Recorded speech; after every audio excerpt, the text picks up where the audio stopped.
Hello students, it's our fourth video of third chapter of subject science, naming food health and hygiene. In the last video, I have told you about balanced diet and about the communicable or infectious disease. We know there are two kinds of diseases, that is communicable or infectious disease and non-communicable or non-infectious disease.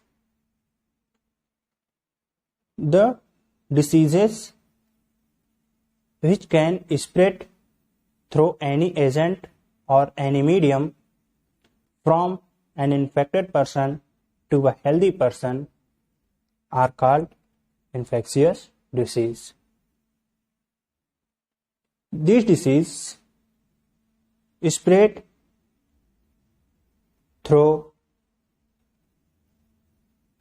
outgoing agents called germs. These germs may be bacteria, viruses, fungi or protozoans. There are different types of diseases spread through different kinds of agents. These diseases spread through different mediums like infected water or food or through the insects. And in this video, we are going to consult about some other ways or medium for spreading of communicable diseases, and we shall also consult about prevention of these diseases. That means how can we prevent this disease to spread, the causes and the ways to destroy these diseases and prevent these diseases we are going to read in this video. So let's start our today's topic. पिछले video में हम आपको बता चुके हैं जो infectious disease होती है वो एयर के द्वारा, वाटर के द्वारा, कंटेमिनेटेड वाटर के द्वारा या कंटेमिनेटेड फूड के द्वारा इन्फेक्टेड पर्सन से हेल्दी पर्सन जो है स्प्रेड करती हैं। तो आज जो है हम इस वीडियो में ये डिसीजेस और किन माध्यमों से फैल सकती हैं और इन्हें कैसे रोका जा सकता है, इनको प्रिवेंट कैसे किया जा सकता है, इसके बारे में पढ़ेंगे। तो आइए स्टार्ट करते हैं। थ्रू डायरेक्ट कॉन्टैक्ट, यानी जो इन्फेक्शियस या कम्युनिकेबल डिसीज होती हैं वो डायरेक्ट कॉन्टैक्ट के द्वारा भी फैलती हैं। तो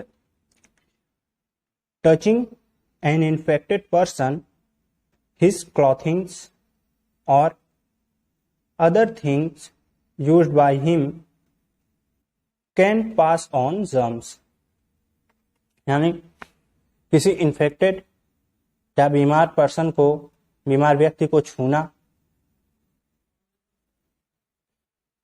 उसके कपड़ों को या उसके द्वारा यूज की गई दूसरी चीजों को छूना जर्म्स को फैला सकता है। Chicken pox, ringworm and measles are spread through direct contact. जैसे चिकन पॉक्स मीन्स चेचक, that's a very well known disease that was very deadly in our country, but at present time this disease has been completely cured. Chicken pox यानी चेचक, छोटी माता जिसे हम कहते हैं, रिंग वॉर्म यानी दाद, यहाँ पे आप देख सकते हैं रिंग वॉर्म और यहाँ पे ये चिकन पॉक्स, और मिजेल्स मीन्स खसरा। ये सब जो डिसीज हैं वो डायरेक्ट कॉन्टैक्ट के द्वारा यानी सीधे एक दूसरे के संपर्क में आने से ही फैलती हैं। Through insects, I have told you in former video that the diseases also spread by insect. Many insects like houseflies, cockroaches, mosquitoes, and some other animals like rats are responsible to spread these communicable diseases. So, let's we consult how insects spread these diseases through insects. यानी ये जो communicable या infectious disease होती हैं वो insects के द्वारा कैसे फैलती हैं, आइए उसे जानते हैं. Insects like mosquito are the carriers of the germs of deadly diseases like malaria, dengue and chikungunya.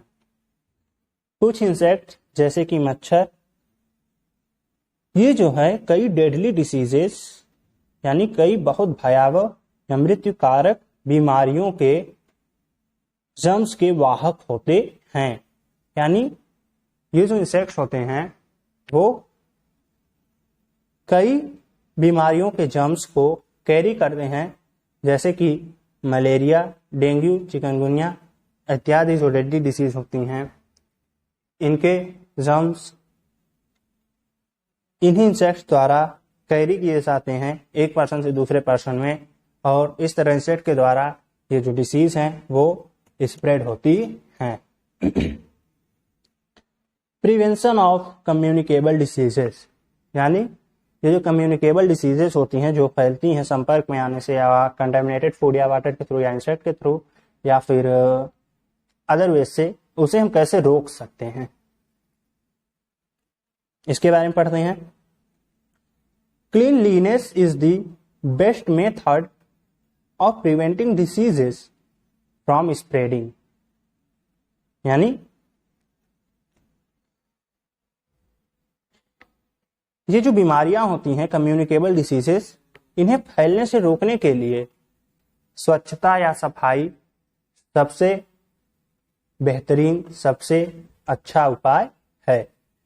Germs can not breed in clean surrounding, यानी साफ स्वच्छ वातावरण में ये जो जर्म्स होते हैं जिनके द्वारा बीमारियां फैलती हैं ये ब्रीड नहीं कर पाते, ये जन्म नहीं ले पाते, इनकी संख्या नहीं बढ़ती है. तो इस तरह जो डिसीज है वो ऑटोमेटिकली जो है डिस्ट्रॉय हो जाती है, उसे प्रिवेंट कर दिया जाता है.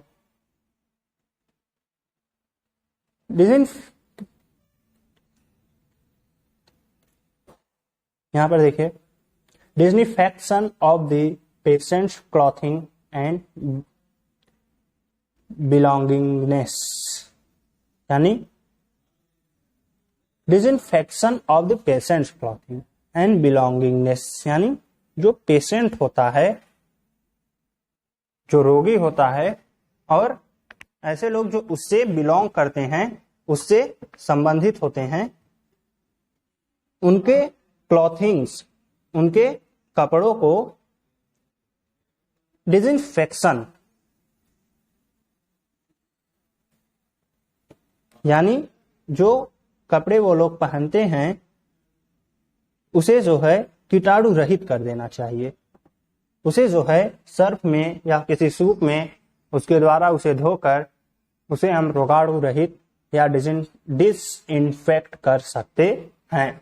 तो वही बताया गया है कि disinfection of the patients clothing and belongingness, यानी जो पेशेंट होता है और उससे जो लोग संबंधित होते हैं उनके क्लॉथ्स को डिसइंफेक्ट कर दिया जाए, यानी कीटाणु रहित कर दिया जाए.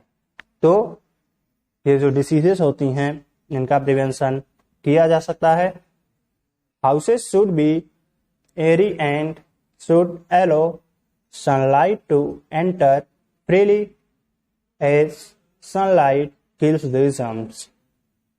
जो हाउसेस होते हैं वो एरी यानी हवादार होने चाहिए और उनमें सनलाइट जो है आसानी से प्रवेश करनी चाहिए, यानी जो घर हो उसमें हवा और धूप ये आसानी से प्रवेश कर सके, मुक्त रूप से प्रवेश कर सके, क्योंकि जो सनलाइट होती है, धूप, वो जर्म्स को किल कर देती है, जो रोगाणु होते हैं उन्हें वो मार देती है.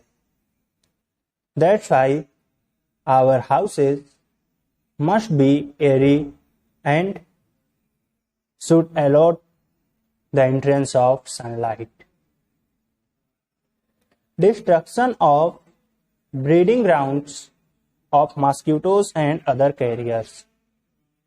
कुछ इंसेक्ट जैसे मॉस्किटो या दूसरे कैरियर, दूसरे वाहक होते हैं रोग के, उनके ब्रीडिंग प्लेस को ही डिस्ट्रक्ट कर दिया जाए।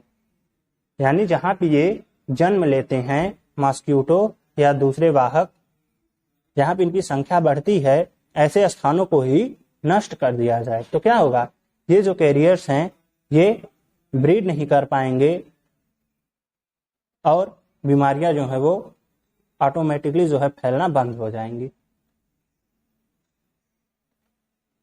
Immunisation against communicable diseases, this is the most commonly used method in prevention of communicable diseases. यानी जो कम्युनिकेबल डिसीज होती है उसके अगेंस्ट इम्यूनाइजेशन कर दिया जाए। इम्यूनाइजेशन क्या होता है, इसके बारे में थोड़ा हम शॉर्ट वे से जान लेते हैं, छोटे रूप में शॉर्ट फॉर्म में जान लेते हैं। इम्यूनाइजेशन में होता है दवा लेना, यानी जो कम्युनिकेबल डिसीज है उसके लिए क्या की जाए, दवा ली जाए, उसका इम्यूनाइजेशन कर दिया जाए। It is the process of injecting a small amount of medicine in a person that develops immunity towards a particular disease. तो यहां पे वही बताया गया है कि कम्युनिकेबल डिसीज जो होती है उसके अगेंस्ट इम्यूनाइजेशन कर दिया जाए। इम्यूनाइजेशन जो है वो हमारे शरीर में इम्यूनिटी को डेवलप करने के लिए, हमारे शरीर की इम्यूनिटी को किसी पार्टिकुलर डिसीज के अगेंस्ट डेवलप करने के लिए, जब हमारे बॉडी में किसी मेडिसिन की या किसी वैक्सीन की स्मॉल अमाउंट को इंजेक्ट कर दिया जाता है, तो इसी प्रोसेस को हम इम्यूनाइजेशन कहते हैं। यानी किसी पर्सन में जो रोग है उस रोग की दवा की एक छोटी सी मात्रा को उसके शरीर में पहुंचा देना, इंजेक्ट कर देना ही इम्यूनाइजेशन है। तो इस वीडियो में आपके लिए इतना ही। नेक्स्ट वीडियो में हम पढ़ेंगे नॉन कम्युनिकेबल डिसीज के बारे में। तो इस वीडियो में जो बताया गया एक बार उसे हम फिर से रिवाइज कर दें कि जो डिसीजेस होती हैं, कम्युनिकेबल डिसीजेस और इन्फेक्शियस डिसीजेस, ये कॉन्टेमिनेटेड फूड या वाटर के द्वारा, एयर के द्वारा, डायरेक्ट कांटेक्ट से या इंसेक्ट या अदर एनिमल्स के द्वारा स्प्रेड की जाती हैं। इस वीडियो में हम आपको बताएं कि डायरेक्ट कांटेक्ट के द्वारा जो डिसीजेज होती हैं, इन्फेक्शियस डिसीजेज जैसे चिकन पॉक्स, रिंगवर्म या मीजल्स, ये जो है किसी रोगी व्यक्ति को छूने से या उसके कपड़े या दूसरी यूज की गई चीजों को छूने से ये बीमारियां जो है फैल सकती हैं। उसके बाद हम आपको बताएं कि इंसेक्ट जैसे मॉस्किटो या दूसरे इंसेक्ट जो होते हैं वो कई डेडली डिसीज जैसे मलेरिया, चिकनगुनिया, डेंगू इत्यादि डिसीज के जर्म्स को ये फैलाते हैं, जिससे ये डिसीज जो है बहुत तेजी से फैल जाती हैं। ये जो है कैरियर्स होते हैं। जर्म्स जैसे मलेरिया या चिकनगुनिया या डेंगू, इसका कैरियर होता है मॉस्किटो, एंड जो हेजा का जर्म्स होता है उसका कैरियर होती है हाउस फ्लाई। तो ये सब जो कैरियर्स होते हैं इंसेक्ट, इनके द्वारा भी डिसीजेस को स्प्रेड की जाती हैं। एंड प्रिवेंशन ऑफ डिसीज में हम पढ़ें कि जो कम्युनिकेबल डिसीजेस हैं उसको सामान्य रूप से वो कौन से उपाय हैं जिनके द्वारा इन डिसीज को, कम्युनिकेबल डिसीज को प्रिवेंट किया जा सके, सप्रेस किया जा सके। तो बताया गया कि जो सफाई, स्वच्छता, ये सबसे अच्छा मेथड होता है इन डिसीज को फैलने से रोकने का, क्योंकि ऐसा करने से हमारे आसपास के पर्यावरण में जो जर्म्स होते हैं वो ब्रीड नहीं कर पाएंगे, या और इसके अलावा जो पेशेंट होता है रोगी, उसके और उसके संबंधियों के क्लॉथ को, कपड़े को कीटाणु रहित डिसइंफेक्टेड कर दिया जाए, और जो हमारे हाउस हैं वो हवादार और धूप के आने लायक होने चाहिए, क्योंकि जो सनलाइट होती है, जो धूप होती है, वो इन जर्म्स को किल कर देती है। और जो कुछ कैरियर्स मॉस्किटो या हाउस फ्लाइज होते हैं, इनके ब्रीडिंग ग्राउंड को ही नष्ट कर दिया जाए, तो ऐसे में भी जो है डिसीजेस को स्प्रेड होने से रोका जा सकता है। इसके अलावा जो कम्युनिकेबल डिसीज है उसके अगेंस्ट इम्यूनाइजेशन कर दिया जाए, यानी डिसीज की उस पार्टिकुलर एजेंट के अगेंस्ट कोई दवा दे दी जाए, तो ऐसे में इम्यूनिटी क्या होती है, वो उस पार्टिकुलर डिसीज के अगेंस्ट बढ़ जाती है और ऐसे में उस डिसीज को क्योर किया जा सकता है। तो ये वीडियो आपका कंप्लीट हुआ। इस वीडियो में आपके लिए इतना ही।